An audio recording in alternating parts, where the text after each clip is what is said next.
We are back in the black hole of real estate, and something really interesting is just starting to take place right now, and I think it's going to get a lot of people's attention. And this is your host, Ron Wysokarski, for the black hole of real estate. And, we've been talking about the busiest 2 weeks of the year, being the week before and the week after April 15th when taxes are due. And now that we're on that mark, what we're finding is there are whispers of the market going just a tiny bit negative in certain areas. And, even the behemoth, the dreaded Zillow has gone out there and changed their forecast, into the future, the next year to be off by 1 to 2%, in that range. Now, there's a lot of market maneuvering and market things going on, manipulation, I think is the word I'm looking for right now, regarding things like Zillow and Rocket Mortgage, as they're trying to combine all the services in one space for one easy platform to the buyers and sellers to work with. But with that, the fear part of, hey, oh my God, prices are going down just a little bit. See, no one's been saying that, at least out loud. And I wonder if the timing of it is, are there prognosticators really feeling that, or is it advantageous to ponder the thought that, hey, we might think now the prices are going to be down just a little bit, and what impact does that have on the market? When they're forecasting like up 1%, down 1%, I would take that with a grain of salt, because real estate is absolutely local, maybe even hyper local. And I'm not convinced that what's happening on Main Street in New York or California is the same thing happening on Main Street in Florida or Texas or Carolinas or someplace like that, or in the Midwest. Are they really going to see the ups and downs that other areas might see? So I think that whenever we look at a national forecast, it's just too broad for anybody locally to pay attention to, because things are different in every area, location and conditions and market and industries and what's coming to the area. Is there a big industry that's moving to the area? Is there one moving away? To try to blend all prices into one national forecast, I don't think it's ever been important, unless you just want to sell national news. For me, it's always been about the local market report that means the most. And I would argue that most people are not that interested in home values halfway across the country. They're more interested once, halfway across the city or halfway across the neighborhood or something more in tune with that. So when we see these things, we may tend to dismiss them just a little bit, but that also might be a mistake, because national headlines, national news, there's a lot of energy and a lot of money behind this right now. And I believe that when homeowners, home buyers are looking to move and they see that prices are going up, then okay, boats are rising, we'll see how it plays out. But when they point in the other direction down, many times the market picks up. And here's where I'm going with this. Let's suppose you're a seller and it's been going up and up and up and up, but now there's actually some evidence out there, at least if you want to call it evidence, or belief maybe is the way to do it, that someone really, really big that has a lot of eyeballs on the internet saying, hey, prices might be off a little bit by 1%. Like, oh my God, you're a $400,000 home. Are you panicking over $4,000? You see, I don't see that you're going to drop your price $50,000 if it's going to go down 1%.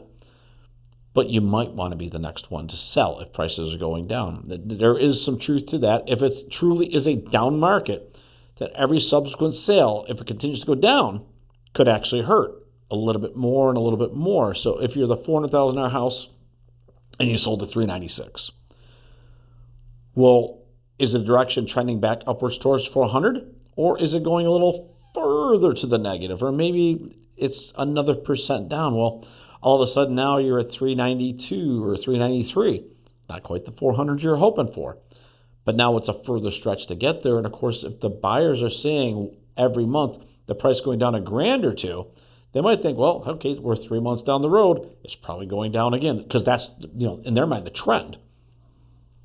And sometimes the markets will actually follow this path. Now, it's not 2008, no one's saying that.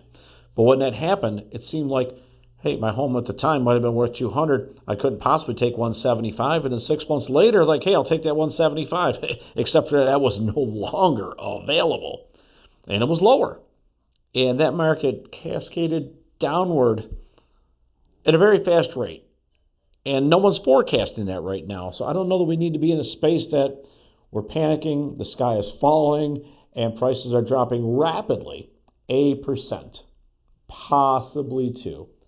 So you're talking $5,000, $10,000 on 500,000. Not enough for me to panic. And quite honestly, there's markets where the prices are going to go up because it's a blended average across the country. So some others may be very much impacted, but now you're looking at the local news and local community, local industry. If you're in an area that's hard hit with something, whether it's hurricanes or oil or tariffs or industries or a big company coming to the area or one moving out of the area, those things, that can impact a local market. So I would really pay attention in those areas to find out, am I in an area that's going to be affected more than 8%? Because at that point, it could go in either direction. It's just a coin flip. But, here's where it gets interesting. The showing counts are up. The listing inventory is up because it is every year at this time. So this news, on top of the increased activity, that's the force multiplier here. So when a lot of people are looking all at the same time, considering doing something, and the market gives a direction, a signal, or a market maker says, hey, the price might be a little bit off.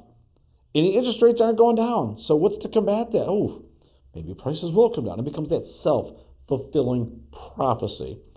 And behind that, and I'm just going to put it out there and let you decide, is this market manipulation?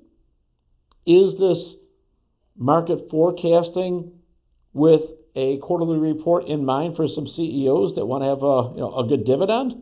Is it someone that wants to acquire more pieces of the industry?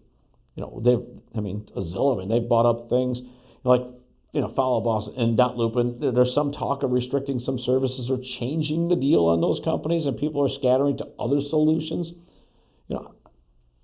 I don't know what's going on in the boardroom at Zillow or, at Redfin or Rocket Mortgage or any of these places. I'm not there. But on the outside of it, I can just peer and say, I'm glad I'm not involved in any of that at the moment as far as my company structure or the things that I am looking to do in the space. But if it affects one thing, it might just affect everything. I just have to watch from the sideline and say, okay, so how does this impact my business, or how does this impact my ability to navigate, to sell properties and to help acquire properties and to manage properties and all those things around it.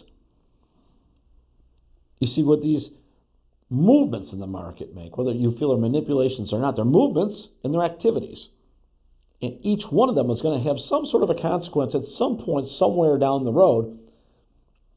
And it's not always important what direction it's going, it's how rapidly it's going towards it. And is there collateral damage on the side of that? And is there opportunity? Because there's an investor out there waiting to buy a property that might be a little more motivated to fork over the cash if they think they're getting a good deal. And some of the lowball offers, if there's a point in the middle where it makes sense to each person, those can affect the market too. See, I think that the flippers are waiting and the wholesalers are waiting for an opportunity. And this might just be the go signal and thinking it through. More properties coming on the market. There's increased activity for buyers and for sellers. And now this.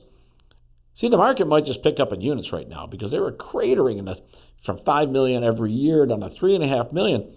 This might get units moving. But along with that, is this the time where we see a little inflection in the home values and prices being purchased at to the downward side? I'm not convinced it is yet. But I find it interesting that now there's some rumblings out there that it might turn just a little bit south. And I'm not saying it's good or bad for the market, but now we're going to be having to watch this, and we'll see how this plays out. And it might just get the market moving.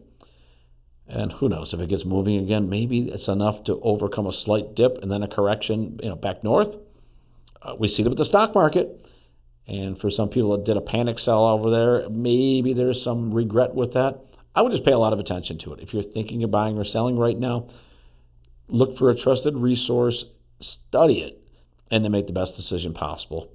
This is your host, Ron Wojciechowski. Catch you next week. Black Hole of Real Estate.